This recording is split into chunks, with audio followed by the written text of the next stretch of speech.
said over and over again, Dr. Greer, just be careful. Dr. Greer, just be careful. Dr. Greer, just be careful. I've been told that me, my wife, my children, and my grandchildren would all be killed. There is a record of technologies that existed on Earth, of civilization more advanced than we are now. And the question is, were there some use of some type of electrogravitic levitation technologies that were used? The other problem is, even when the Smithsonian paid $5 million to simulate using mathematics and the technology that archaeologists say existed back in the time of the pyramids, those obelisks like the Washington Monument, but those were all one big piece of stone, they couldn't raise the smallest one. With everything we know now about mathematics and engineering, with what's been postulated. So there's something doesn't add up there. But I think it's a bridge too far to claim they were built by ETs. But they were certainly, their construction and the precision of the stones cut, how far they were moved, how they were put into place. There are a lot of questions I have, but I have no proof of how that might have happened, except the man I referred to earlier from Redstone Arsenal area, who is given material occasionally. It's not always extraterrestrial.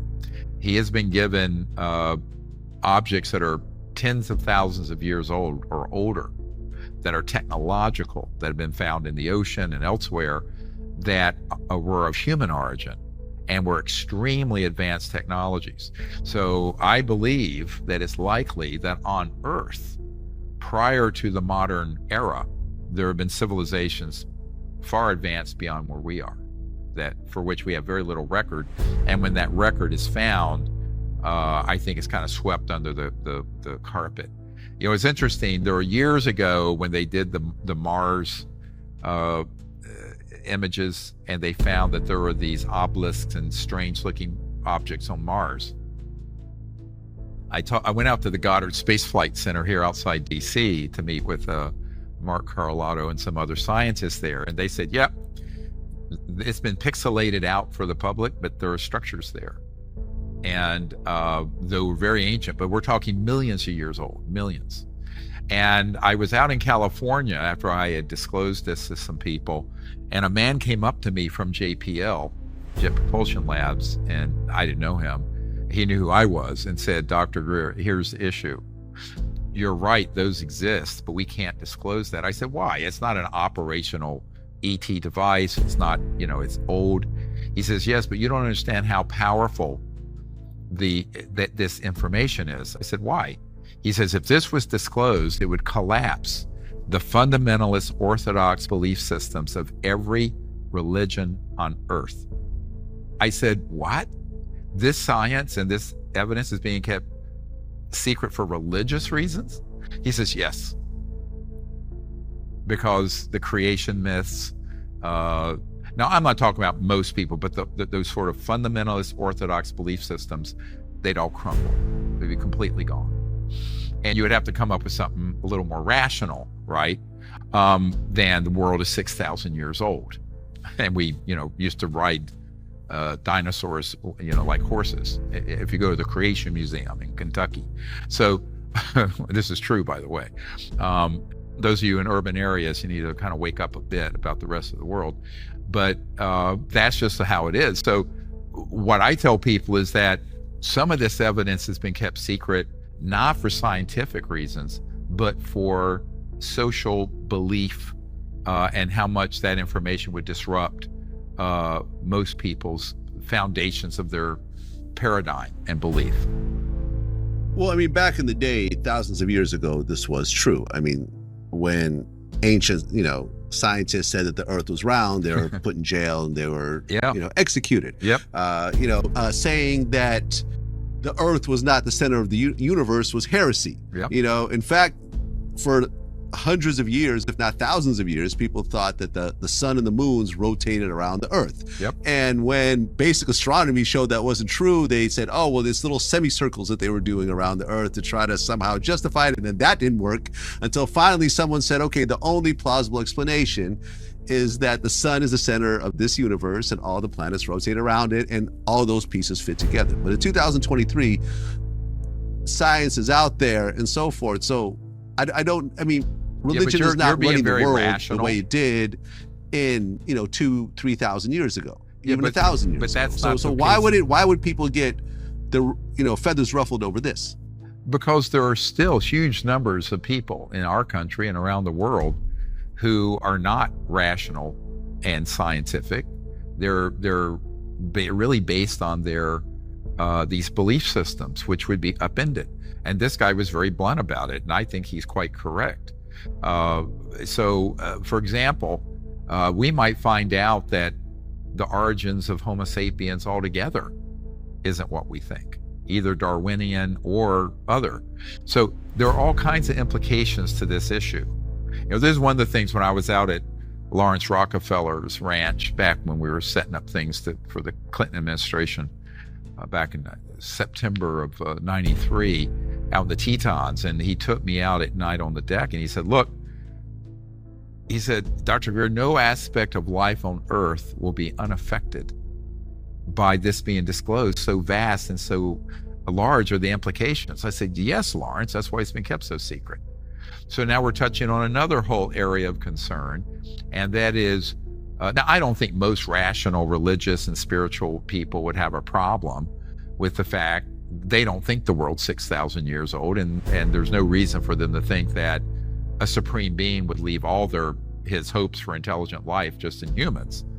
God help us, right? So, but, there are a large number of people, and around the world, a significant number of people who would find that very upsetting. So that's been another consideration. It's easy for hyper-rational Westerners who live in urban areas to brush that off. But if you go around the world, and we're talking a world of 8 billion people, no, they're not all like you in New York. I think the biggest revelation by far is the evidence that there is a clandestine and illegal operation that has hidden and stolen from humanity the solutions to the biggest problems we're facing. And I think these 5 whistleblowers who come forward are given evidence of their little involvement, what they saw. But I think the bigger picture is the fact that these technologies are real, and it means that we can have, as this extraterrestrial said to Colonel Corso when he had a meeting back in the 50s at White Sands, and the ET, the colonel said, when the ET said, will you help us with this, and the colonel said, what's in it for me? Very brusque, and he admits he was this sort of arrogant, brusque Air Force colonel. And the extraterrestrial said, a new world if you can take it. So I think that's the biggest part of this, is that on the one hand, there's a very disturbing covert group that's not being overseen properly by the government, and which is illegal and unconstitutional. But the good news is, if we can correct that problem and bring these technologies out, it will be a new world, if we can take it. So that was said in 1956. Now, how long ago was that? 67 years ago. Yeah. So 2/3 of a century later, I think we need to take it. I think the other important part of this, which I think is very key, is the testimony and information about the physics of so-called scalar and neutrino light systems, which we have had people there at the South Pole Raytheon station. Those systems are both tracking in deep space, but are also weapon systems. And there is a huge problem with those sort of technologies being used by rogue elements, not being okayed by the international community or even the Pentagon and White House and Congress. So those sorts of technologies need to be put on a short leash very, very quickly. Because that puts now us in danger, right? Or you say otherwise ETs are not a threat to us. Oh, they're not a threat, but there's a universal right to self-defense. And I tell people when they all this obsession, of course, is more the human narcissism. I say, if you want to know where the threat in the universe is, go to a mirror and look at it. It's what humans are doing. It's not what these civilizations are doing. By the way, these civilizations are so advanced technologically, but also socially and spiritually, that they're very, very peaceful. And why? If you had the consciousness of what humans have now, where we fight over the Ukraine and every scrap of land and aiming nuclear missiles at each other, now take that mindset, but now instead of nuclear weapons and missiles, put in, faster than the speed of light technologies. Those civilizations would extinguish themselves in a nanosecond. So I think part of this, we need some scientific literacy so we get out of this sort of mythology of the War of the Worlds nonsense. But on the other hand, I think that we're at risk for these civilizations at a certain point having this very rogue group, illegal, run through a red line. I call it the extraterrestrial red line. How far can we go doing this sort of reckless, dangerous behavior before they have to clip the wings of those folks? Now, the danger and the reason they're not doing it is that if the extraterrestrial civilizations did it, it would be portrayed by the lame media and the spin doctors in these covert programs as an alien invasion, when in reality it isn't. In fact, even the witnesses we had come out in 2001, a couple of them were at nuclear facilities where ET craft went in and disabled some. And they felt that the ETs were protecting us from ourselves. But then there were charlatans in the media and the UFO community that took that same testimony and rated our witnesses and spun it into Alien Invasion Week on the History Channel. So here's the problem. These civilizations are very smart. They don't want to have to intervene. They want humans to fix the problem because this is our planet. So my exhortation to our leaders and to the public is we need to fix this problem before it gets any further out of control. And it's been out of control for over 60 years. I think one of the most interesting revelations about that's coming out is the extent to which we have these top secret whistleblowers, of which at the conference we only had about half of 1%, right? And imagine that if there's a proper investigation or our civilian RICO lawsuit, and all these can be put under oath and it comes out, imagine the impact that will have. I very much hope that the Congress, and I know many members of Congress and staffers watched, if not in present, remotely, because it was streamed, as you know, that they will then pick up the ball from here. Because look, I mean, we're a private civilian organization. We have no governmental authority. I can provide evidence and we can provide perspective and advice.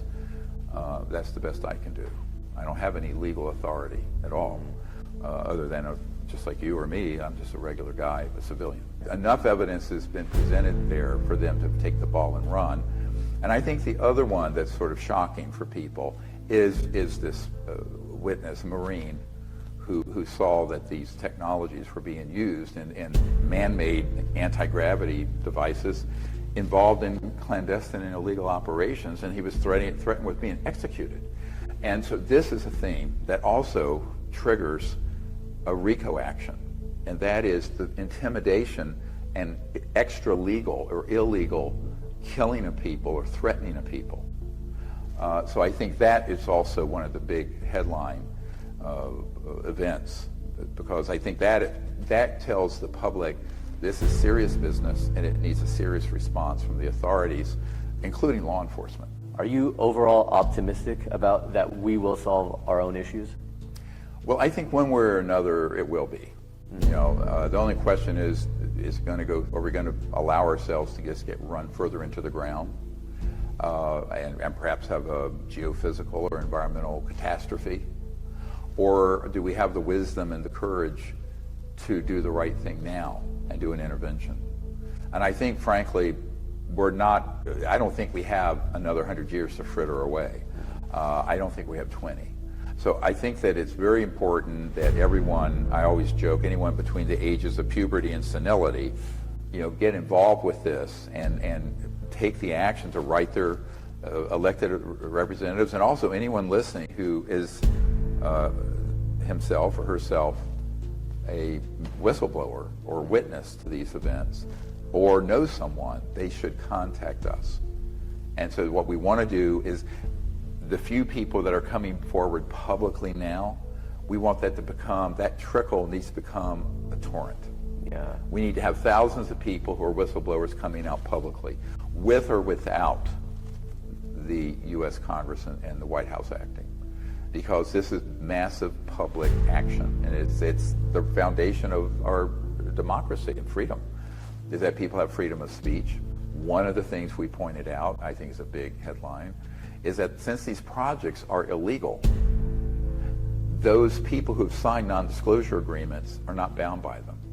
Because, you know, if I'm a mafia guy and you have a contract with me, but the operation I'm running is criminal, I cannot enforce that contract. So all of these people who have been in these government and corporate programs, including the ones at Lockheed and Northrop and elsewhere, they're unbound absolutely not at all by any security restrictions or non-disclosure agreements. And this is a point we made during the Clinton years, that the underlying projects are criminal, and therefore, while they have signed these documents, they have no enforceability under law. And the other huge headline from this is we now have over 40 attorneys, right, that are ready to represent the whistleblowers and also launch a RICO action against the individuals and corporations that are culpable. What would you say to because you mentioned the kind of puberty generation, what would you say to the kind of the TikTok generation that are out there, and honestly the power that they have with influence, with awareness, making a topic so big? What would you say to them? Well, we need their help. I'll tell you very bluntly, because our group is an unfunded public interest group that has no funding. What we can do is get this information to those sorts of folks and ask them to put out clips of the video of it, put out links to what we're doing, links to the lost century and how to retrieve it. Because that generation, you know, these are my children and grandchildren's generation, are exactly the people who, if we don't get this right, are going to inherit a terribly difficult situation on this planet. And so almost all of those younger folks are very concerned about the environment and poverty and justice. Well, there can be no justice if we are deliberately keeping the technologies away from the world that would eliminate poverty and inequality around the world. There can be no environmental future if we don't bring out something better than a solar panel. So I hope that this message resonates with people of all generations, but I'm glad you mentioned this, the folks on TikTok and social media, and which of course I have no social media skills whatsoever. I'm better with a ventilator or, you know, a chest tube or something. But I think that, but there are people who are very good at that. We need a lot of people who are big influencers. But you're really good at resonating with those people, right? Like the Demi Lovatos of the world, you know, the Miley Cyruses of the world, who will resonate. They see there is some truth in it, and they want it to get out there. They're curious, at least, right? And we need that help. Actually, I would encourage more people like Demi Lovato and others who are interested in this to drop links for us, put the word out, because really we simply don't have the funding that, you know, usually even a feature film like this would have millions of dollars in marketing. We have nothing. So we have to rely on the word of mouth and the good graces of people who understand what we're trying to achieve, and to do the right thing and help us. So yeah, I do want to make that appeal for everyone's help. There were apparently a couple of crash retrieval events in the late 30s and 40s. We know at the Trinity site in 1945, shortly after we detonated the first atomic bomb, there was a craft that was downed or came down in that area that we retrieved. But 1947 is the most celebrated one. That one, there were actually 3 extraterrestrial vehicles involved. We had we have a document, you'll see it in my book, Unacknowledged, which goes with the documentary Unacknowledged. When you see all these for free on Amazon Prime and whatever. But it describes a new radar system that we had put in. Now, at Roswell. Now let me tell you a little bit about the sort of military speak here. A radar system, you and I think of it as just something that sends out a a beam, and it bounces off the skin of an aircraft, and you trace it. Those systems can also have an active directional energy warfare system attached to it or associated with it, either within the system or very nearby. So that when something is painted or tracked on radar, it's then hit with an electromagnetic weapon, a directional weapon. Those were actually beginning to be experimented with in the 30s and 40s. By 1947, this FBI document from a field agent to J. Edgar Hoover, which we had published, states that that system was switched on, and it obviously had more than just a radar component. It had to have an active electromagnetic weapon part of it. And there were 3 of these ET craft that were over that area, and I'll tell you why in a moment. 2 of them collided. One was in a bazillion pieces, not far from that Roswell Army Air Base. The other one continued westward near Socorro, impacted, and it broke, and there were extraterrestrial bodies and I know of one living ET taken from there. The third one, wasn't found, I believe it's till 1951, up in the mountains going way northwest of Roswell, up in the mountains in New Mexico. I'm sorry to interject. Are you saying there was a third ET that got away? No, there's a third ET craft that crashed. But Okay, there was one, to my knowledge, there was one survivor that we captured. And I think I have an Army intelligence guy who was the last guy I know to see that being in 1951 at Camp Perry in Virginia. And it was in a crate wearing boxer shorts. And it didn't live much longer. So apparently it lived about 4 years in captivity. Okay, wow, it's a lot to unpack here. Have you had the opportunity to speak to any of the eyewitnesses of Roswell or the children of the eyewitnesses of Roswell? And what is it that they conclusively can tell you that you can relay to us? Yeah, we have. And we have actually one of the children, who's also a medical doctor, is up on our YouTube channel. His father was there and actually had some material. And it was interesting. It had what looked like hieroglyphic type writing on it. It wasn't, but there's some kind of symbols on this very lightweight, unusual metallic part of this craft, ET craft. But in 1995, I had a gathering in California. That was the first gathering of our whistleblowers. And I guess there were about a dozen of them there, and one of them had also been at Roswell. And we have that on a tape. So yeah, I have met with and interviewed both original folks who were there and the children of a couple of the guys who were there. And there's no question about that event. But we have in our archive, we have what we call the Disclosure Intelligence Archive, 122 of these sort of crashes and retrievals that have been documented. Okay. I believe I heard you say that you met with someone in the I'm not sure if it was the Army or what branch of service that worked with the retrieval of these ET. Yes. What did he or she have to say about it? Did they get a look at the alien itself? Oh yeah. If not, did they get a look at the wrecked spaceships? What could they tell you?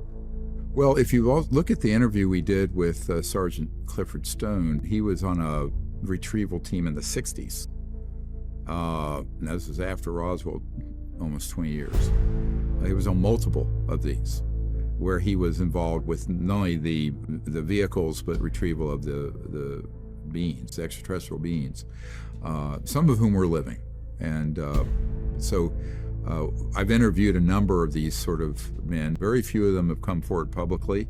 The most recent one was a man who was on a retrieval team in, I believe it was 2011, out in the north of so-called Area 51.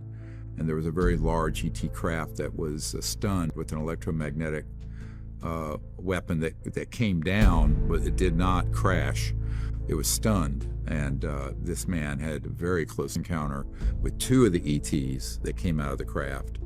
But that craft eventually was able to restarted itself and took off. But it's a very long story.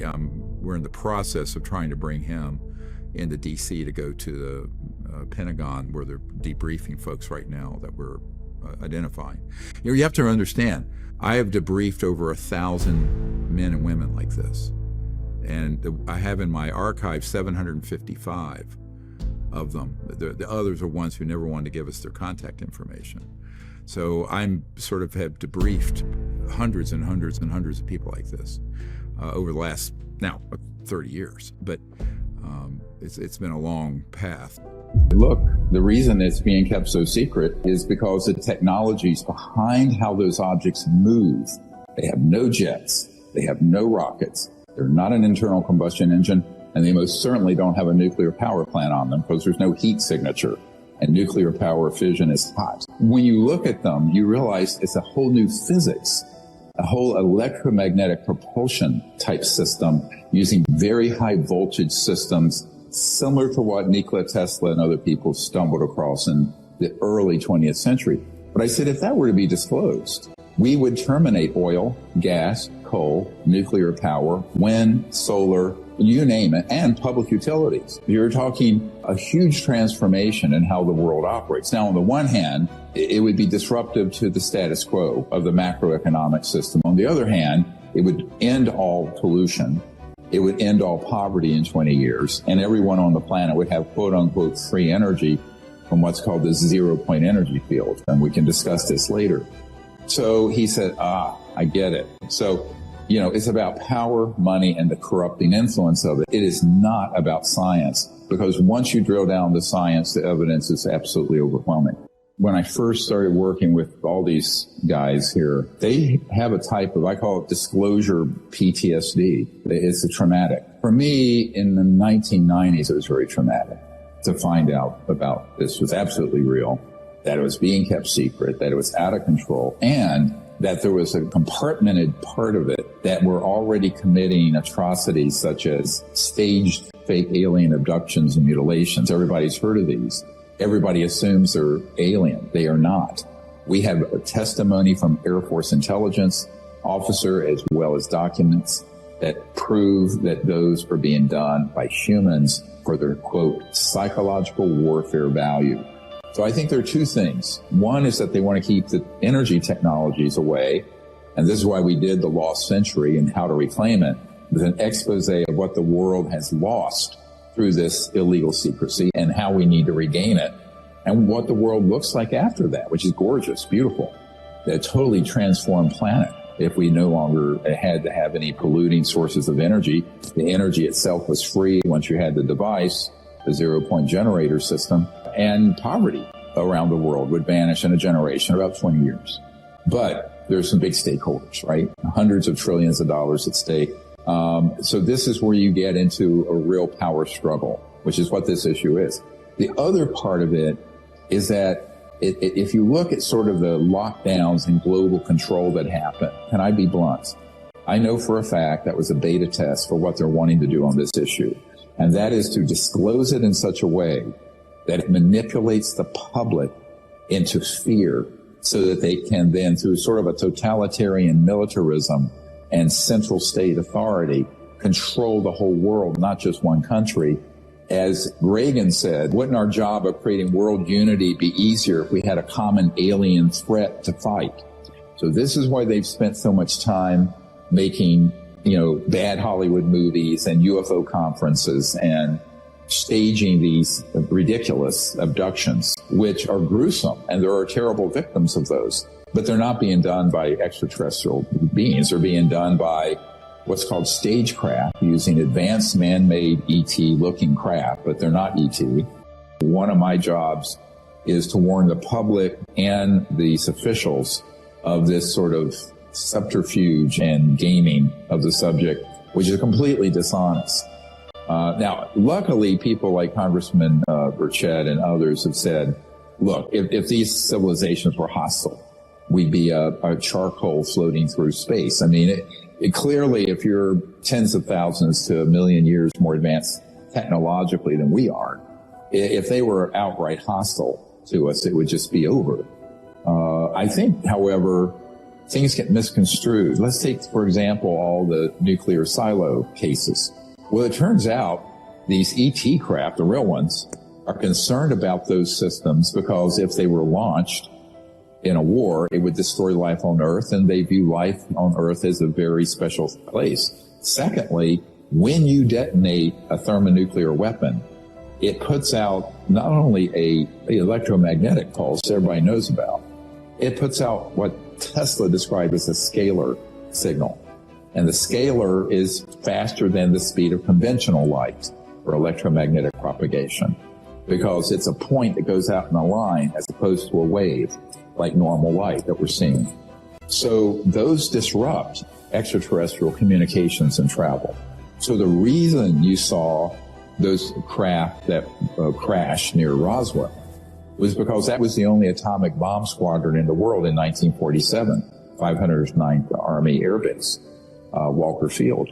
I would not share things except I can back it up, which is why I gave the House Oversight Committee, the Senate Intelligence Committee, the Pentagon, the White House, the hard drive with terabytes of this data on it, including the witness testimonies, where all the facilities are, images of what the ET craft looked like we down, what the bodies look like from the description of firsthand military witnesses who handled them with a forensic artist drawing it. We provided all this. So I think at this point, anyone who would have a cursory glance through that data would go, my God. Now, yes, I will say, I was warned in 1991 by an intelligence officer. He said, if you tell the people the truth about this, you will lose all credibility because the truth is much less believable than the fiction we're selling. That is a real catch-22. Do you tell the truth and lose credibility?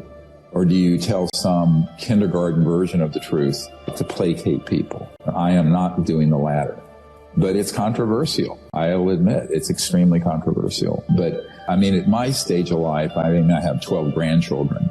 I'm 68 years old. I'm not someone who feels like I need to pitter-patter around the tulip garden, right? What our goal is that enough is put in place in the next 6 to 12 months that the actual ET bodies, craft, and man-made assets are first acquired and shown to the members of Congress and White House, and then to the world's public. I think it's achievable in the next year or so if we aren't diverted. The secrecy is clearly related to that, nothing else. It's all about power.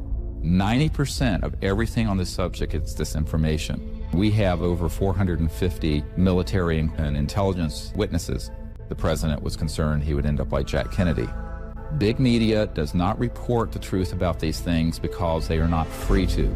This is the biggest secret in the history of the human race. They move at enormous speeds. For example, they've been tracked at going tens of thousands of miles per hour in the atmosphere and make a right-hand turn without decelerating.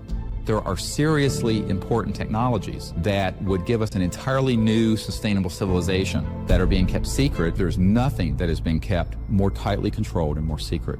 And the secrecy has invaded, like a cancer, many institutions, including the media, government, corporation. I have personally briefed members of the Senate Intelligence Committee, members of the Joint Staff, the head of intelligence for the Joint Chiefs of Staff of the United States, the head of the Ministry of Defense in Great Britain, our CIA director under Clinton. And what I found was that most of the people in government that you and I would normally think would know about these sort of clandestine issues were being lied to or kept out of the loop. And so that there's this rogue, very well-funded transnational group that's highly corporatized, privatized, that is running this. It is not, when people say the government's keeping this secret, I said the government knows very little. The government are we the people. There are a few people in the government who know, and those control points are lying to their colleagues. For example, there are a few people in Congress and Senate who know about this, but they do not tell their colleagues. And so it's a very dangerous project in the sense that it has subverted the U.S. Constitution, the British rule of law. If you go all over the world, sort of highly organized group that is running projects related to UFOs, and they're quite developed, are operating outside the rule of law of any country. And that is dangerous because they're sitting on information and, more importantly, technologies. One of the things we found, for example, is that beginning in the 30s and 40s, certainly by the 50s, we were studying the modus operandi. I'm quoting from a top secret Canadian document, the Wilbur Smith document from 1951, which I'm sure you've seen, has this statement that by that time, there was a high-profile group headed by Dr. Vannevar Bush, who headed up the Manhattan Project, to look into how these things were operating. And by the mid to late 50s, we had figured out the energy and propulsion systems behind so-called anti-gravity, extracting energy from the fabric of space so you don't have a fuel to carry. And that once they realized what this was, and that it would be a threat to the big corporate kleptocracy that runs the world, big oil, fossil fuels, centralized utilities, centralized economies, that they put the lid on this and took it out of the supervision even of the U.S. President and most members of Congress and the British Prime Minister and et cetera and so on. Most high officials in the Pentagon know very little about this subject because I have been the person to brief them. And the ones who do know are part of this conspiracy of silence, for lack of a better word, to cooperate to keep this stuff very secret. The secrecy isn't because people are afraid that they're going to find out that there's life in the universe. It's because if it's confirmed that these UFOs are real, and they are, with it will become an immediate question by the scientific community, well, how are they operating? And when that gets asked, we have people who can answer it. And when that gets answered, it's the end of big oil, it's the end of coal, it's the end of centralized electric utilities, and it's the biggest change in the global macroeconomic order since the Industrial Revolution of the mid-1800s. That's what we're dealing with. The secrecy is clearly related to that, nothing else. It's all about power and geopolitical power and centralized power. A lot of people don't realize there's about 250 integrated corporations and individuals in the world that control virtually all of the world economy. And they're all interrelated. They're vertically and horizontally integrated. And their interests in this are profound. I remember Lawrence Rockefeller when I was out at his ranch, and of course he had hosted President Clinton and his wife, Hillary Clinton, for a couple years during their vacations in August during his presidency. And they were out there actually because we were doing briefings. I was putting together big briefing documents, and Lawrence Rockefeller was sort of a mediator, providing information to them. And, you know, I was at his ranch out in the Tetons once, and he turned to me, he said, Dr. Greer, you know, no aspect of life on Earth will be untouched by this information coming out. So vast and so profound are the implications. I said, I know, Mr. Rockefeller, that's why it's been kept secret. It's not because it's a silly thing. Now, what the controllers, the disinformation controllers, want the public to believe is that it's about silly stuff like, oh, you know, an alien took me on board a spaceship and I have a baby floating in an incubator around Alpha Centauri, what I call the silly season of all this. And that disinformation is put out there through the UFO subculture, through the media, through documentary makers, through filmmakers who don't know the difference between information and disinformation. 90% of everything on this subject is disinformation, designed to do two things: either engender fear, because it's very frightening information which shuts people down, or to make it look silly and absurd so that serious scientists, policymakers, intellectuals, and academics will just dismiss it out of hand. And it's been done consistently since the 40s and 50s. And I have documents that prove that this is the case. I have a CIA document stating, this is in the 1950s, that this is a subject for the use of psychological warfare techniques and psyops.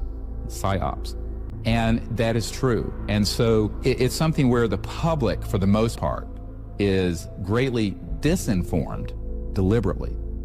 You know, not just misinformed, but disinformed. What the Disclosure Project's trying to do is, by referring to people who've had firsthand involvement with these projects, plus our own firsthand research, real-time research, is to put together the assessments of what's going on. And we feel this is important to share that with the President or members of the Senate Intelligence Committee as it is with the general public, because contrary to what the public would think on something this sensitive, most people in government, even high officials in government, if they even know this could be true, if they make an inquiry about it, this happened to President Carter, it happened to President Clinton, it's happened to many high officials. They are basically told, we're not going to tell you. Sometimes they'll just be denied that it exists at all, but sometimes they will flat out say, we're not going to tell you. Give you an example. In the late 1990s, after I had briefed members of Congress on this problem, I was invited to do a stand-up briefing at the Pentagon for the head of intelligence for the Joint Chiefs of Staff. It's called J2. And this admiral I had provided, and in our book Disclosure, which you can get at the website disclosureproject.org, we have a document that actually is from the 90s, early 90s, that lists code names and project names and code numbers that were authentic and legitimate as of that time dealing with this issue. I gave this to the admiral's point of contact to us. He looked into it. He actually found one of those compartmented secret cells in the Pentagon. He called them and said, I want to be read into or briefed on this project. And they said, sir, you don't have a need to know. This is the head of intelligence for the Joint Chiefs of Staff. I mean, we're not talking about some low-level munchkin out here. Now, what that means is that you have a complete decapitation of the constitutional leadership. And it also means that it's very important for us to try to identify intelligence sources who are courageous enough to come forward and speak the truth and put that information out to the public. Because I think nothing less than the future of planet Earth is hanging in the balance. And we're not talking just about whether or not people know there are UFOs. We're talking about what are we going to do about the fact that we're about to reach peak oil.